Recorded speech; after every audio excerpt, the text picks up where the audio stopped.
Okay, Hare Krishna, everyone. Nice to see you. Hare Krishna, Prabhu. Good morning. Thank you. Good morning as well. I'm very appreciative that week after week, um, all of you join in. Um, I hope the inspiration to join in is um from the taste for hearing about Sri Ramachandra and his associates, and not so much what will Prabhu think. Whatever inspires you. But thank you for joining. Definitely, I am inspired, and a lot of that inspiration comes from all of you. Om Jnanatimirandhasya Jnananjanashalakaya Chakshurunmilitam Yena Tasmai Shri Gurave Namaha Shri Chaitanya Manobhishtam Sthapitam Yena Bhutale Swayam Rupa Kada Mahyam Dadati Swapadantikam वाञ्छाकल्पतरुभ्यश्च कृपा सिन्धुभ्य एव च पतितानां पावनेभ्यो वैष्णवेभ्यो नमो नमः। जय श्री कृष्ण चैतन्य प्रभु नित्यानंद श्री अद्वैत गदाधर श्रीवासादि गौर भक्त वृंद। हरे कृष्ण कृष्ण कृष्ण हरे हरे, हरे राम राम राम हरे हरे। कूजन्तं राम रामेति मधुरं मधुराक्षरम् आरुह्य कविता शाखां वन्दे वाल्मीकिकोकिलं। मनोजवं मारुततुल्यवेगं जितेन्द्रियं बुद्धिमतां वरिष्ठं वातात्मजं वानरयूथमुख्यं श्रीरामदूतं शिरसा नमामि। आपदामपहर्तारं दातारं सर्वसम्पदां लोकाभिरामं श्रीरामं भूयो भूयो नमाम्यहम्। दक्षिणे लक्ष्मणो यस्य वामे च जनकात्मजा पुरतो मारुतिर्यस्य तं वन्दे रघुनन्दनम्।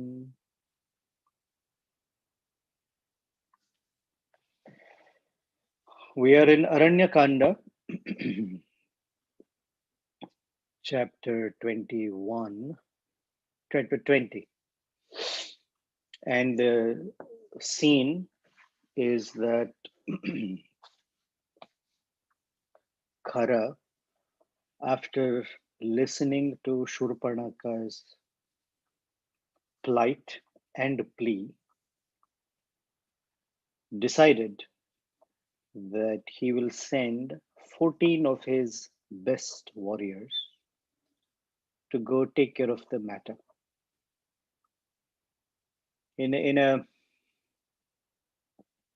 In a story, whether it's on stage, in a book, or on film, regardless, in a story, there is a progression of, like in chessboard, you start the game with moving your pawn first,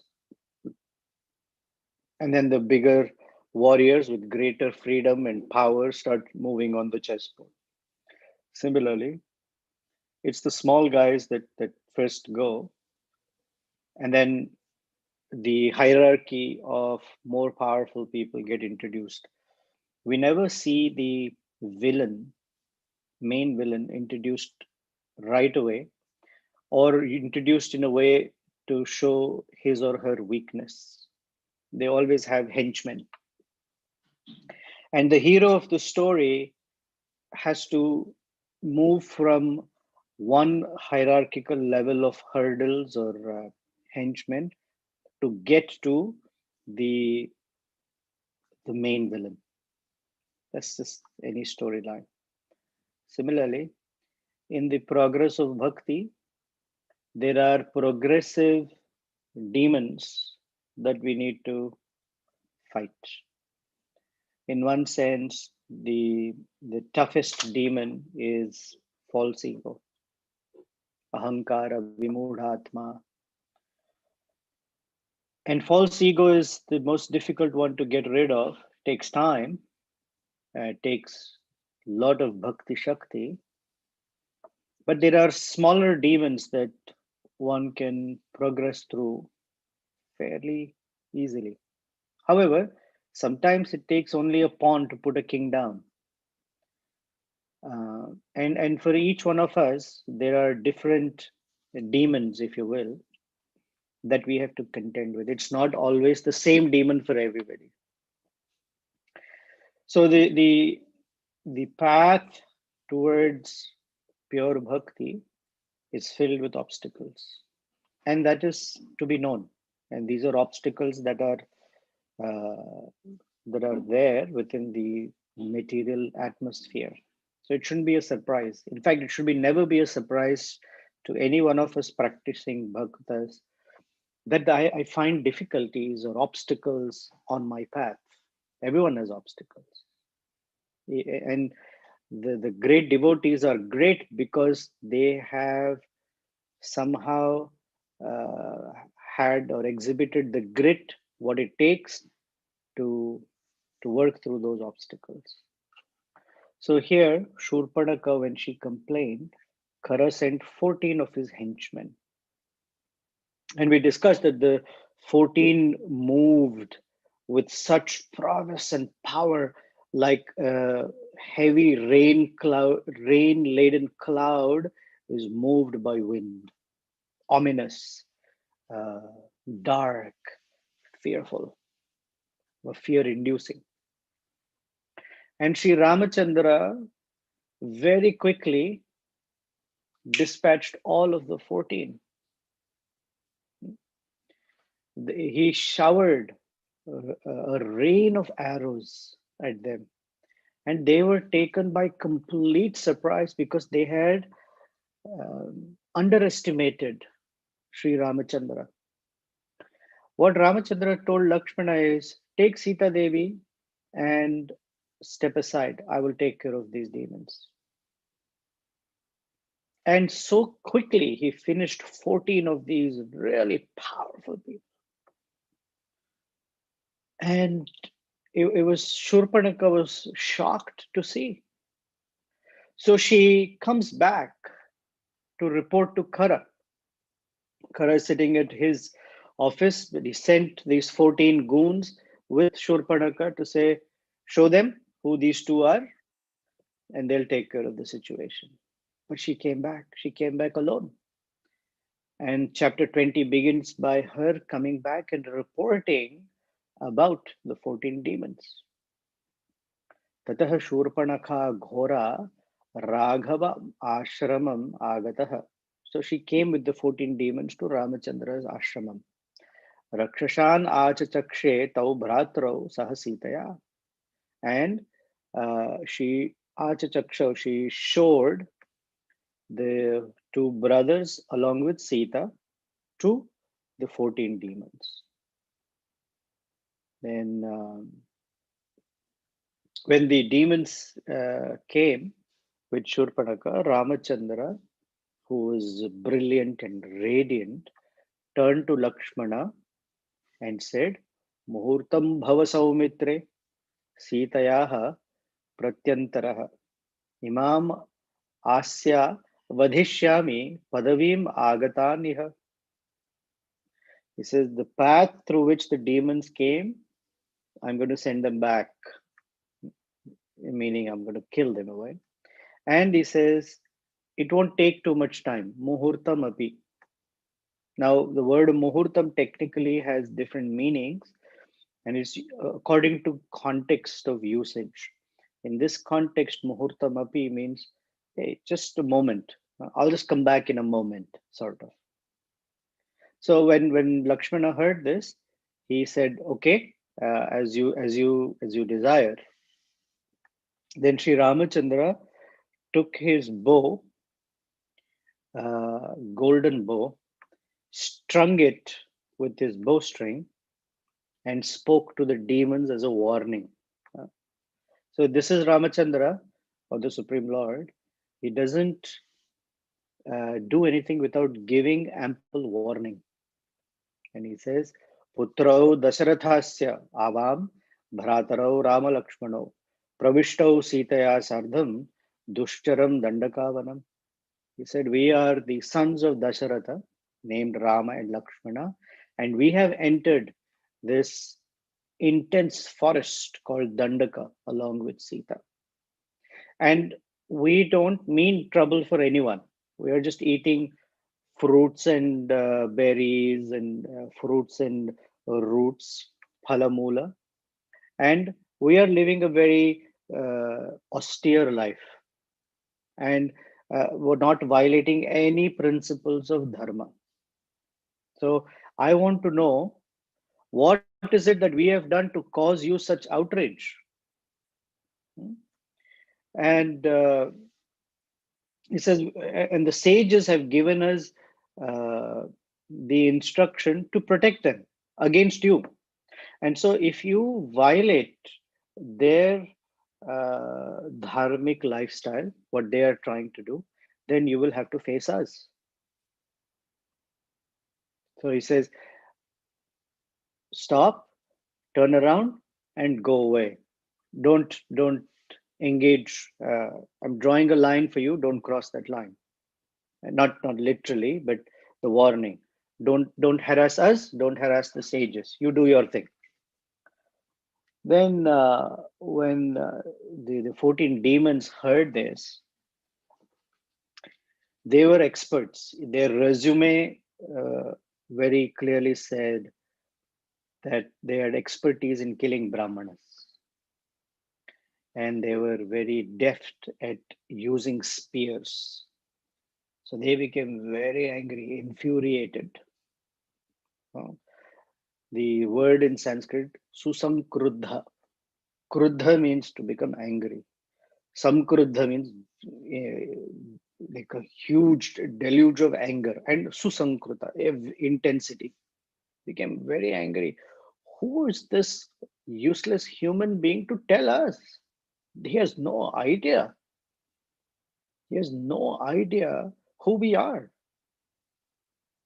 And they are looking at Ramachandra, and Valmiki is describing what they are seeing. Samrakta Nayana Ghora Ramam Saktatam Lochanam. Samtak Samrakta Nayana. That means his eyes are white with some lines of red in it.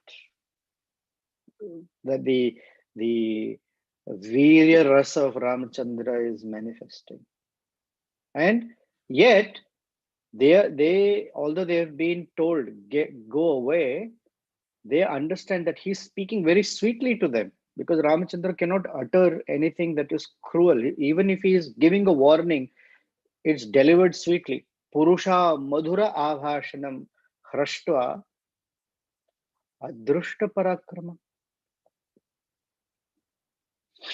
So Valmiki is saying even the warning was sweet, but they had no idea because they had never seen Ramachandra's prowess, Adrushta Parakramam.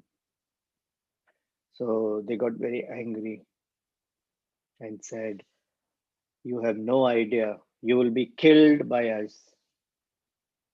You will lose your life because you have incited the anger of our great Lord Khara.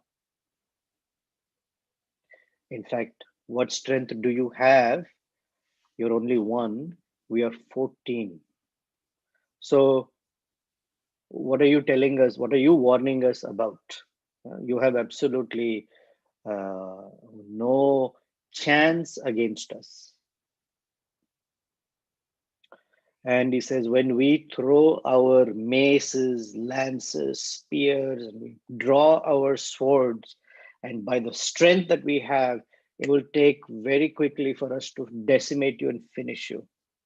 This is what the demon said. So, these three verses, that is the literal meaning. Apparently, there is hidden meaning. The hidden meaning is that, O Supreme Lord Sri Ramachandra, we are here because you have incited anger in Khara.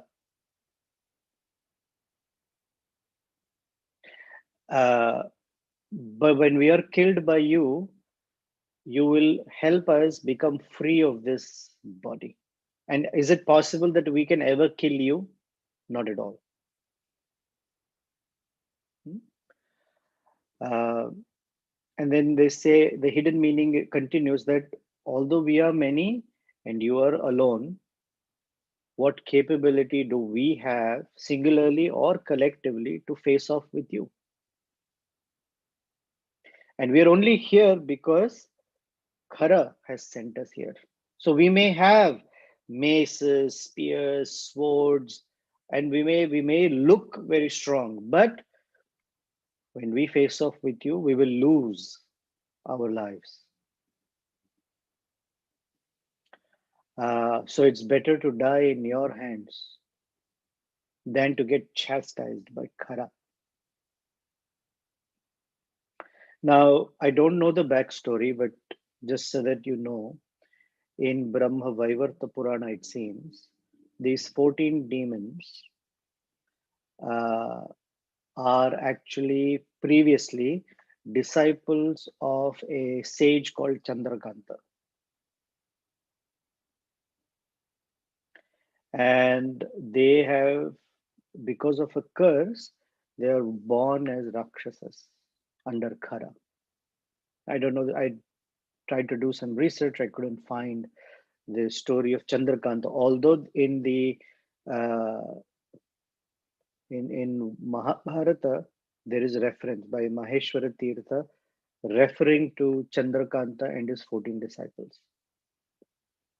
But something that we will notice, if not previously, something I've been thinking about again and again, that in most cases, if you see, someone becomes a Rakshasa or a some sort of dangerous animal by the curse of great Brahmanas or devotees because they were offended. So one of the things to be careful, obviously, is an offense to a Vaishnava or great Brahmanas, Brahmahatya or insulting them, this way or that way. When great Brahmanas become offended, then either they, in the Vedic knowledge, we see them cursing, right? They curse someone to become a Rakshasa.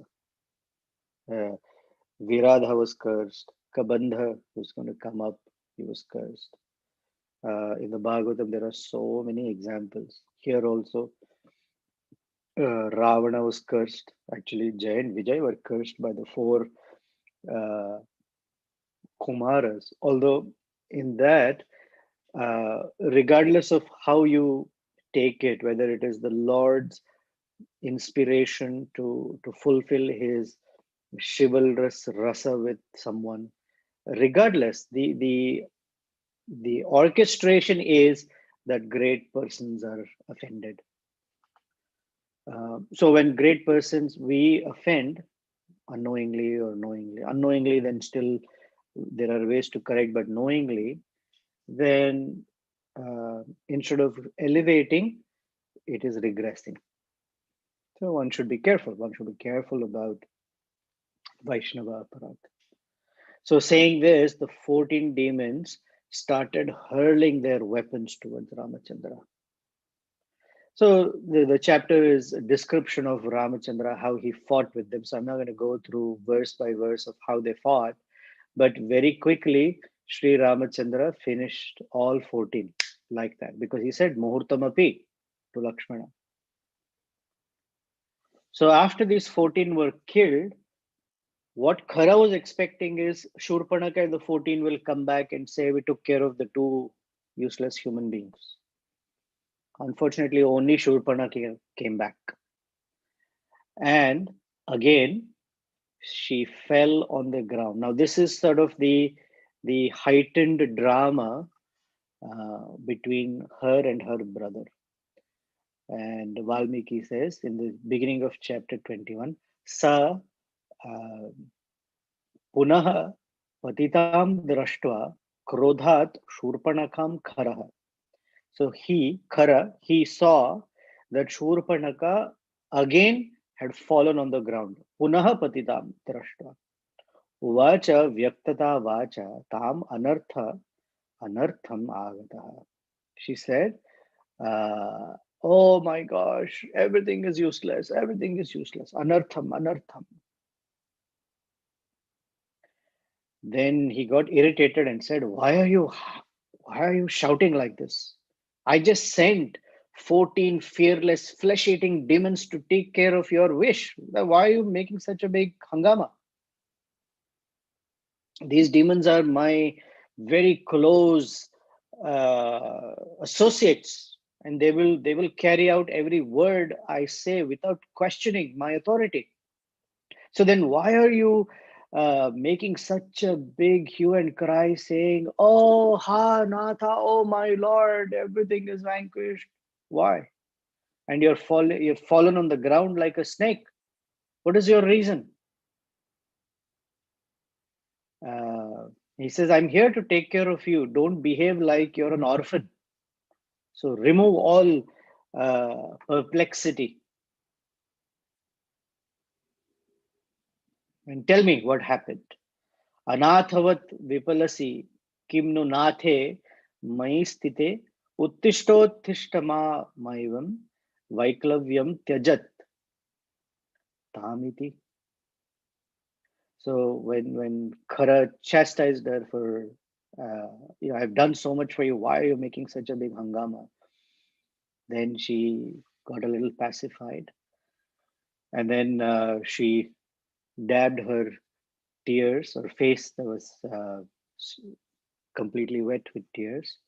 And she says, I just came to you some time ago complaining that my entire body and face was wet with blood because my nose and ears were cut off. And for my delight, for my happiness, you sent 14 of these atrocious demons. But guess what? Although they tried to put a fight with Ramachandra, simply by his arrows, he very quickly took care of these demons. Very quickly, one after the other, they started falling to the ground. And I'm very, very concerned right now. I'm alarmed. I'm in despair. Oh, Khara, I only see trouble and problems, and therefore I've come to take your shelter. Why are you not rescuing me when I am in such severe distress? You're my brother. You're supposed to take care of this situation. So if you really care for me, if you really have the power in you, although you talk about your power, if you really are worthy of your salt, then please remove the thorn called Rama from our path. And she says, this is the heightened blackmailing. If you do not kill Rama, I will give up my life right now. Yadi Ramam Amitragnam Natvam Adya Vadhishyasi Tava Chaiva Agrataha, right in front of you, Tava Agrataha Pranan Tyakshami. I will give up my life. Nirapatrapa.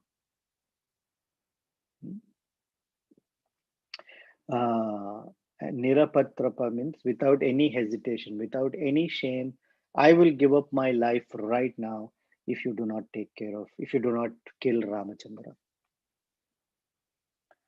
There are many persons who are arm twisted by their families that if you continue practicing bhakti, if you don't give up the company of the devotees, I will give up my life. I will fast unto death. I will give up my life. So she did the same with Khara. And then the worst thing to say to a man is, you're not man enough. And she says, Buddhya aham anupashyami. With my intelligence, or I've come to understand, and I can see natvam ramasya samyuge. You cannot fight Rama. You're saying that you are very powerful, but sthanam pratimukhe shaktah sa balo api maharane. You don't have the ability to stand in front of Ramachandra and actually get into a fight with him. Shuramani. Only in your mind you think you're very powerful. Na shuraha tvam. You only think you're powerful. You're not. Tvam mithya aropita vikramaha. Mithya aropita. You claim to be a great Vikrama, a great powerful person, but this is mithya. This is you're cheating yourself. Remember the phrase Avishuddha Buddhaya Vishuddha Manina. I think that I'm very pure. Narada Muni says in Bhagavatam. Manina means to think. So she's saying Shura Mani na Shuratvam. Mithya Aropita Vikrama. And you are continuing to live in Janasthan. You think you're the boss of Janasthan. Yes, our cousin Ravana has given you Janasthan as the area to control, but it seems like you're not able to take care of two human beings. You're not worthy of your uh, position of being the head of Janasthana. Because if you don't take care of this situation, guess what I'm going to do? I'm going to escalate my complaint and take it to Ravana. And then you will have to face Ravana, who will say, What? What kind of useless ruler are you? So here's what you're going to do for me. You are going to finish Ramachandra. Okay? Either you kill yourself or you finish Ramachandra. These are the only two options. Do or die. So Shurparaka started crying intensely, making such a big hue and cry. And she did something. Bratuh samipe shokarta. Artha means distress. And what was her distress? Shoka. She was distressed by grief. And she was very near to her brother, Bharatuh Samipe, right next to her brother, because she was distressed by grief or agony. Nashta Sangya Babuvaha. Nashta Sangya. She was in a very dilapidated condition. And to show Khara how intense her grief was, Valmiki says, Karabhyam Udaram Hatva. She took her with both her hands, she started beating her stomach. Karabhyam means Abhyam is used for two. Karabhyam with her two hands. Udaram Hatva. Ruroda Bhrusha Dukkhita. Bhrusha means greatly distressed. She started crying very, very loudly by beating her stomach with her hands. This is sometimes people beat their chest as a as a as a signal for severe grief. And she was beating her stomach. So with that, chapter 21 ends. So now Khara, which I'm not going to go into the detail of the story just yet, because I want to take our attention to something sweeter right now. But Khara becomes so angry that he says, Oh, 14 are not enough. I will send 14,000 demons. Let's see if there is a human being capable of fighting 14,000 demons, not one after the other, but simultaneously. I mean, it's humanly impossible to fight 14,000 demons simultaneously, especially when they have the mystic power of becoming invisible. and they will surround Ramachandra from all directions and hurl weapons at him at very great speed with very intense strength and valor. And some of them are not even visible. And it is imagined weapons coming at you from all directions, and how Ramachandra will fight with them. Because after fighting with these 14,000 comes a very, very important lesson for Sita Devi, which is very sweet. So we're going to pause here. I'm going to take you back to the conversation with Shurpanakha. Remember, a couple of weeks back, there was this question about Ramachandra's comparison or Valmiki's comparison with Shurpanakha. And we discussed uh, these things. So, according to Tattva-Deepika, one of the commentaries, which we'll visit again, Khara and Dushana, uh, how they became demons, there is a short conversation in Mahabharata between Bhishma and Yudhishthira. And Bhishma, in the section of Mahabharata called Sesha Dharma, Bhishma Deva is speaking to Yudhishthir Maharaj and said there were actually three well-known sons of Yajnavalkya who were called Chandrakanta, Mahamedha, and Vijaya. So previously I had said 14 disciples of Chandrakanta, but Chandrakanta was also cursed, and three sons, Chandrakanta, Mahamedha, and Vijaya, they were sons of Yajnavalkya. And Yajnavalkya, for whatever reason, I don't know the full story, but they were cursed. And these three became Khara-Dushan and Trishira, it seems. And these three collectively had 14,000 disciples. And all of them got cursed to become Rakshasas. That's how they were now in the Rakshasa clan in Janasthana. Anyway, the concern was, the question that was raised was, why Valmiki makes such a comparison. It almost is like uh, from a sage's mouth, it seems so judgmental about Shurpanakha. And I had said that it is to compare, you can compare beauty when it is right next to something that's not beautiful. Then this shines better.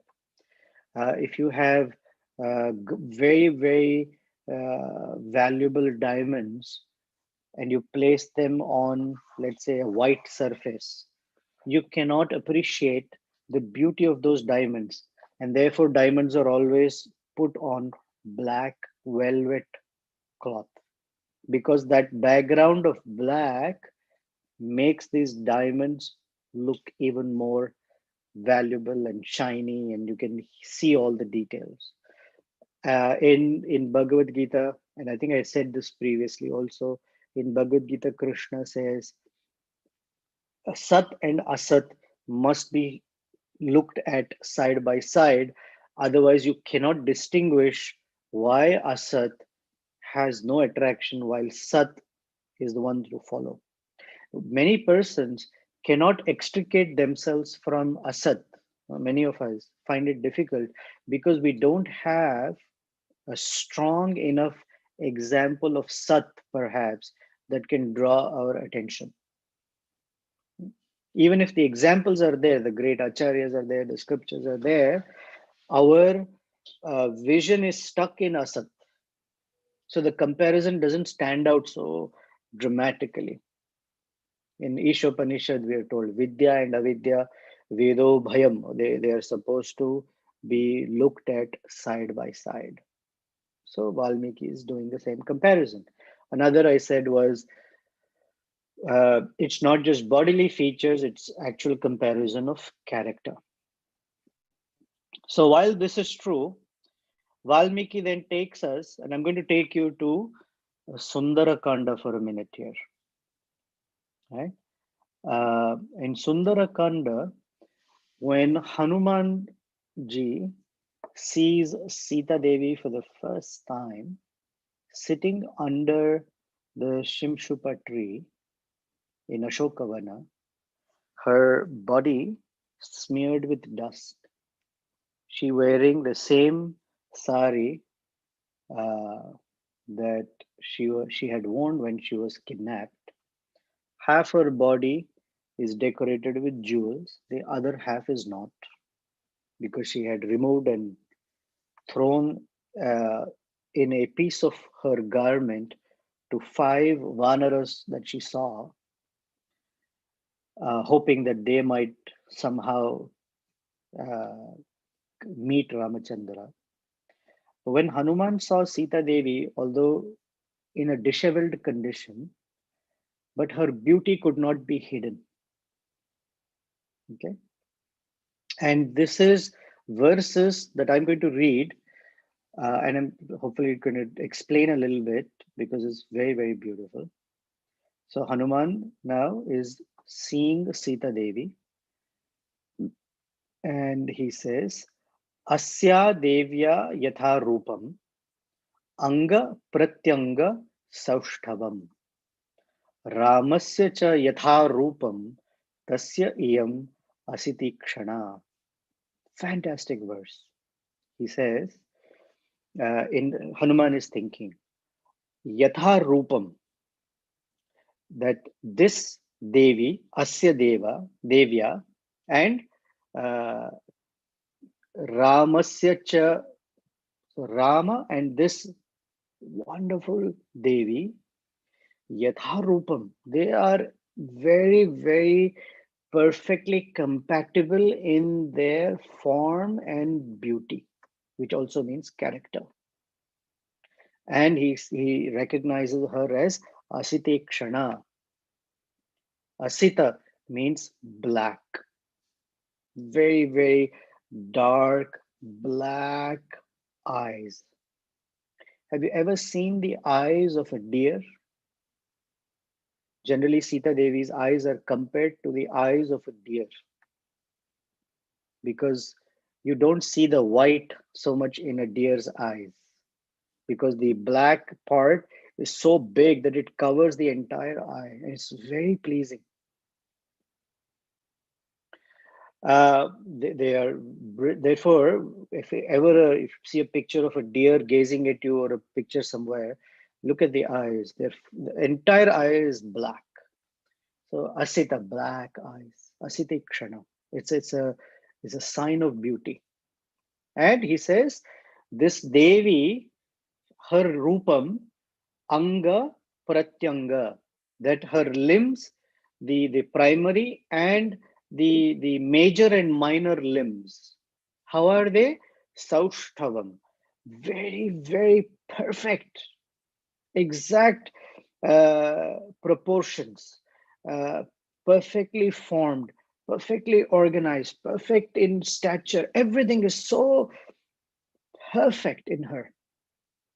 This is Hanuman's appreciation of Sita Devi's beauty. Cannot get any better. And then he says, Asya Devyaha Manah Tasmin Tasya cha Asyam Pratishtitam Tena Iyam Sacha Dharmatma Muhurtam Api Jivati. Beautiful, beautiful verse. Asya Devyaha Manah Tasmin. This Devi's mind is pratishtitam, fixed or situated in tasya cha, asyam. Her heart is her heart is fixed or situated in him, and his heart is situated in her. Tena iyam sacha dharmatma. They are almost like one. Muhurtam api jivati. That somehow they are able to hold on to their lives even for a moment, because they are living in each other's heart. Okay. Now, the word used here is Jivati, which is singular. However, the Hanuman is talking about two people, Ramachandra and Sita. So in a sentence, if there are two subjects, then the verb must be conjugated to mean two. Remember when Shurpanaka was beating her stomach, he said Karabhyam, with both her hands. So here the verb should be Jivataha. Both of them are living even for a moment because of their absorption in each other. But the verb is actually Jivati. So I did some research. I talked to one of our devotees who's learning Sanskrit, and is a nice devotee. His name is Ujjwala Prabhu. And I said, I don't know Sanskrit, but when I read it, something doesn't make sense. I'm sure I've come across something that is very meaningful. Help me. So he wrote back that actually, uh, whether it is, it should actually say Jivataha, but grammatically, even for the meter, even if you use Jivati or Jivataha, doesn't matter. But there is a reason for it. And the reason is that although there are two subjects in the verse, they are spoken as one. And this is because the Supreme Lord and his Shakti, although living separately, they're actually one. We said about Chaitanya Mahaprabhu that Radha Krishna Nahe Anya. Although Chaitanya Mahaprabhu is Radha and Krishna, they appear as two entities, but actually they are one. That oneness is Sri Chaitanya Mahaprabhu. So this is what he wrote, and there is a reference to Srimad Bhagavatam. I'll just read what he wrote because he wrote it nicely. Because the subject under discussion here is the absolute mental fixation of Sri Bhagavan and his Shakti, we could read it as an exposition of the concept of what is called Tadatmika, oneness. Tadatmika, oneness, where absorption in the Vishaya is so deep and engrossing that one assumes the identity of the Vishaya. The Ashraya and Vishaya, because of their absorption in each other, they assume an identity of oneness, and that is called Tad Atmikaha. This verse, Tad, or this phrase Tad Atmika, appears in Canto 10, chapter 30, text 43. If you have time, you can look at it. And he writes, Rama is the Vishaya of her Preeti, and she is the Vishaya of his. So then we would get the understanding that she is he and he is she because of their absolute absorption, tadatma, in each other. Therefore, they are living, although separately, even for a moment, they're able to keep their life because they're living in each other or as each other. And he says this is only possible during separation, though. So Vishwanath Chakravarti Thakur comments on the 10th canto, 30th chapter, verse 43, like this. Because in that verse, the gopis are wandering in Vrindavan, and out of separation of Krishna, they have forgotten themselves and they are standing like this and saying, I am Krishna. I'm dancing like I am Krishna. They are saying, I am Krishna. So Vishwanath Chakravarti Thakur translates that verse or says in his commentary, when their madness reached its peak, the full state called Unmada, the gopis forgot themselves and identified totally Tadatmikaha with Krishna. As in the verse, Krishno aham pashyata gatim. One gopi said, I am Krishna, see how I walk. In this way, the gopis forgot their identities and merged with Krishna's identity. Fantastic. It's there in Ramayana as well. So I began pondering on this verse, and I was able to appreciate that in Vrindavan, along the banks of the Yamuna near Kalia Ghat, there is a very special place called Imli Tala. There's a beautiful tamarind tree. One day, Krishna sat under the tamarind tree and was gazing at the Yamuna river, and his mind in separation became so absorbed in Srimati Radharani that the dark formed Krishna suddenly became golden in color. That is called Tadatmika. Later, when Sri Chaitanya Mahaprabhu visited Vrindavan, he sat under the same tamarind tree in Imlitala. And from there, gazing at the Yamuna, because he's in the mood of Srimati Radharani and he's golden in complexion, Gauranga, his absorption in Krishna was so intense that the description is that his body became dark, blackish like Krishna's, Tadatmika. And Hanuman, Sri Hanumanji, is looking at Sita, thinking about Ramachandra, and understanding that they are, in this sense of separation, they are one. Then Hanuman says, Asya Devyaha Manahas Tasmin. I already read them, sorry.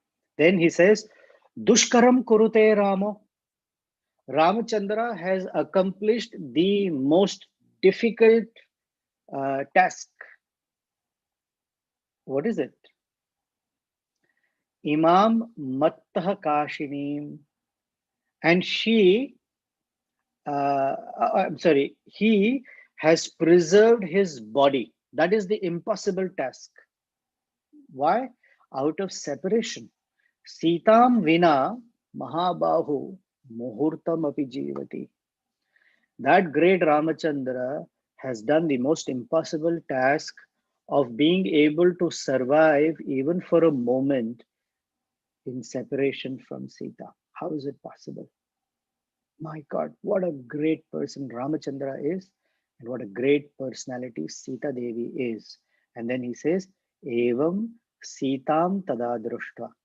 When he saw Sita that way, and his mind went to Ramachandra that way, seeing her, Harashtaha, Pavanaha Sambhava. For Hanuman, his heart became very, very happy.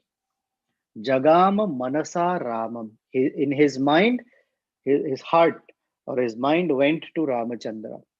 Prashamsaha, Prashashamsaha, in great appreciation. Chatam Prabhum.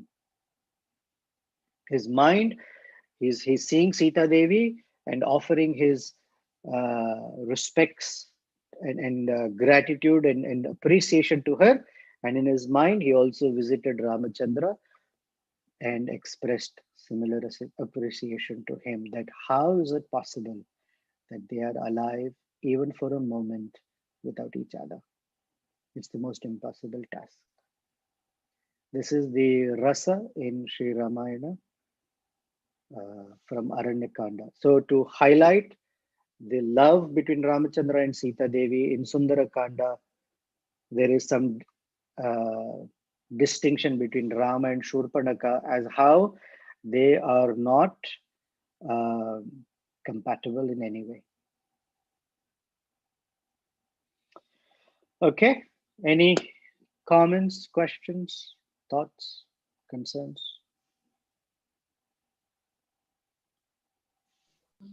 Hare Krishna Prabhu. Please accept my humble obeisances. All glories to Guru Maharaj and Srila Prabhupada. Hare Krishna. Thank you, Prabhu. Such a wonderful class, nectar for us. I have two questions. One is, you definitely would have shared before, I forgot. So what's the background of Shurpanaka? Is she widow, you said, or she's not married? I forgot. She's a widow. At this moment, she's a widow. And the backstory is that Ravana Her husband's name was Vidyut-Jihva. Jihva means tongue, and Vidyut means electricity or lightning. His tongue was as powerful as lightning, which means he could say words by which people would shudder. Vidyut-Jihva. But he was killed by Ravana. And later, when she cried, Ravana said, "Oh, when I was fighting this mighty war, I couldn't recognize that it is your husband. Anyway, he's dead. But you go and stay with Khara and Dushan and Trisharas in Janasthan and be happy there." Okay. Okay, thank you. And another question is regarding the offense towards the Vaishnava. So I always have this doubt. When is the Vaishnava aparad is from the receiver's end or from our end? Because sometimes when I express something to a devotee, I might not have meant in a aparada way, or they might have perceived that way. Or is that the case? Or I don't know how to say. Yeah, I got it. Just because somebody is sensitive and they get offended easily, generally in sadhaka's cases, they're not considered as offense. Okay, that doesn't mean, we tell someone, you're too sensitive, forget it, it's not an offense. That's not the point. Offense, the word used for it is ninda. Offense is from the side of, primarily from the side of the offender, that they have an intent to bring down the character of the other person. But if someone says, such and such said something to me and, I found out it was not the truth, something, that's not an offense, is more factual. But because of that, if you say such a person is a liar, or I want to see them destroyed, I want whatever, there is a very, very strong intent to harm the character of the other person, then that is called offense. Wow. Or words of disparaging words, or words, the word I'm looking, we use the word blaspheme. Blasphemy is that they are bad persons, not that they made a mistake. If you say, such and such person made a mistake, that's not an offense, but that because of that, they are demons, they're horrible person, they have bad character. Now, someone may really have a bad character, and that's a difficulty that they may be going through. But if the intent is to destroy their reputation, then that is called ninda, technically. Or ninda also is if you hear or you witness such offense and you don't do anything, then you're also party to it. Oh, wow. Yeah. So in Chaitanya Mahaprabhu's Leela, Srivas Thakur was walking by and Devananda Pandit was speaking Srimad Bhagavatam. Devananda Pandit himself was not as evolved as Srivas Pandit, but when Srivas Pandit heard the descriptions of Krishna and Krishna's Leela, he lost external consciousness and fell down on the ground. Devananda Pandit's watchmen looked at Srivas and said, "Who's this fellow? Such a nuisance." Picked him and threw him out.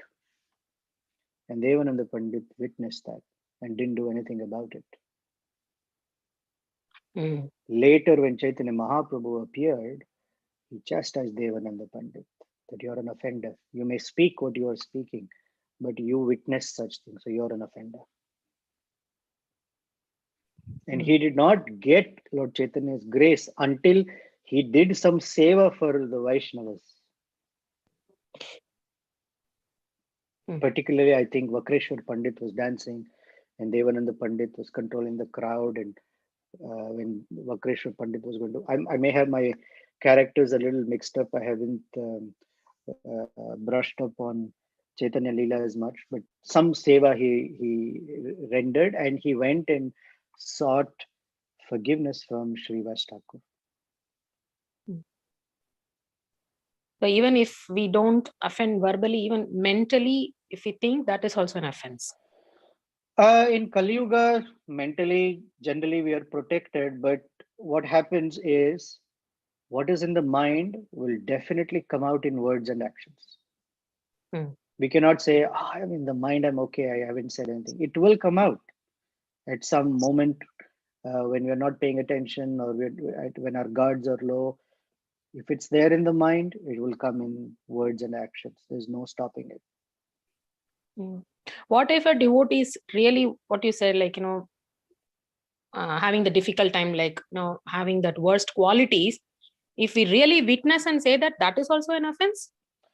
If it is there, then it should be dealt with in a way that is helpful for that person. Okay. To say, I'm noticing something. What's going on? Can you give me some insight, or share with someone who can help them? That's different. Okay. Okay. Thank you, Prabhu. You're welcome.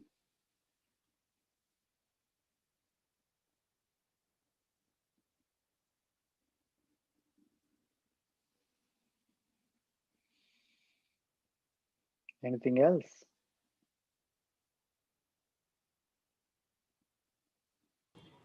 Hare Krishna, Prabhu. Haribol. I liked one aspect here. When Hanuman sees Mother Sita, he's seeing Sita and her relationship to Lord Ram. He's seeing her as exquisitely beautiful. Right. And it's the same thing, but Ravana instead, he didn't see her in relationship to Lord Ram. He also saw the same beauty, but he saw it as somebody whom he has to enjoy. And I like this aspect. Thank you. And as soon as he saw Sita Devi, he said, Yatha Rupam, that they are perfect match for each other. Ravana thought, perfect match for me. Thank you.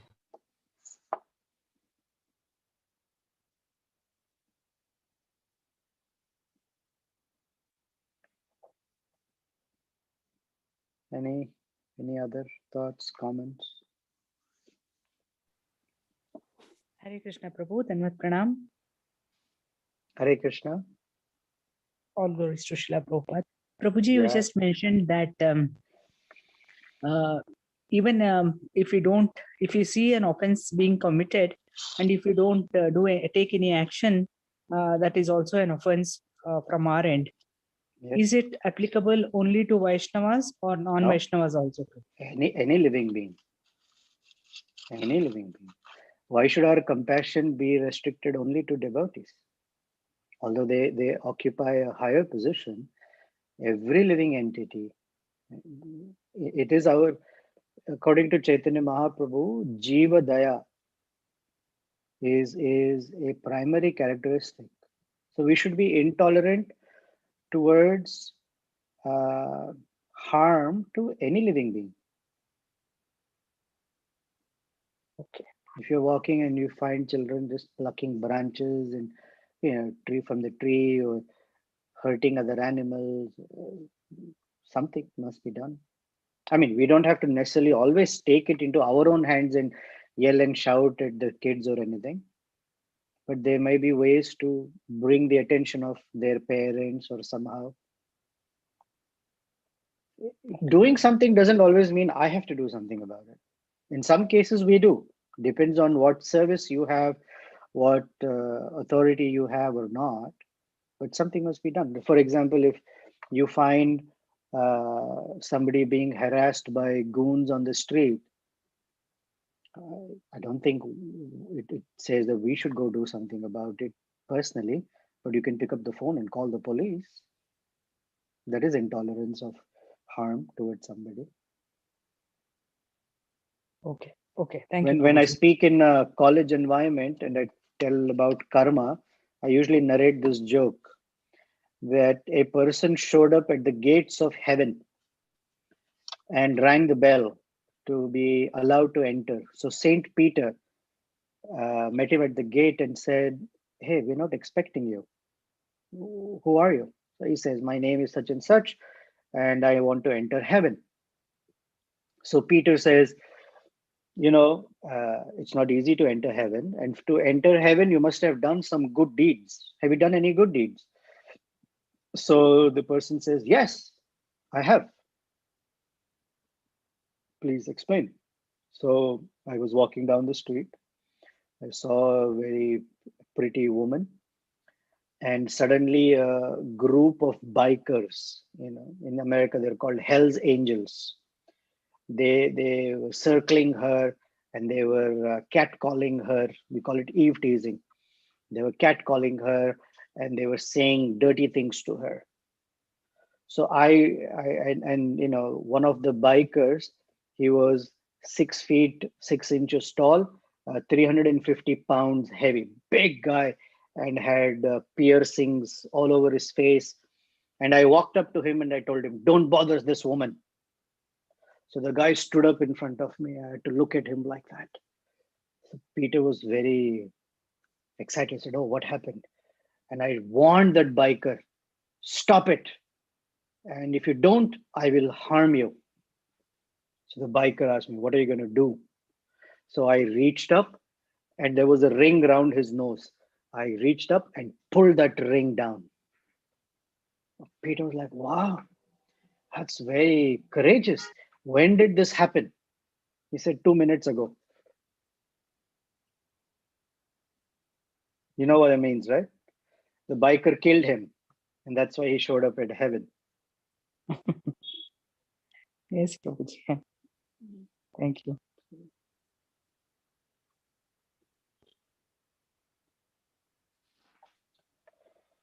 One should not be afraid to protect any living entity.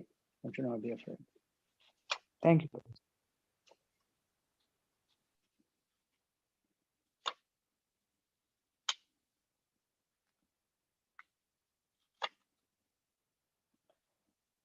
Anything else?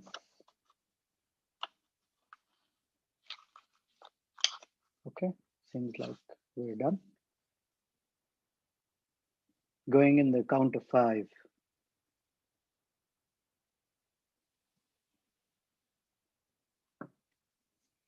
Okay, thank you all very much. Nice to see all of you.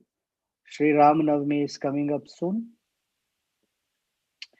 And we can take our meditation to this wonderful manifestation of the Lord in 4 features, along with his consort, for living the life of a human being to teach us some very, very, very valuable lessons, both from the bhakti side and dharma side, and also to attract our minds and hearts from whatever things that we are attracted to steal it away from there and attract them to those divine personalities that they personally manifested as and brought along with them. Okay, thank you. Hare Krishna.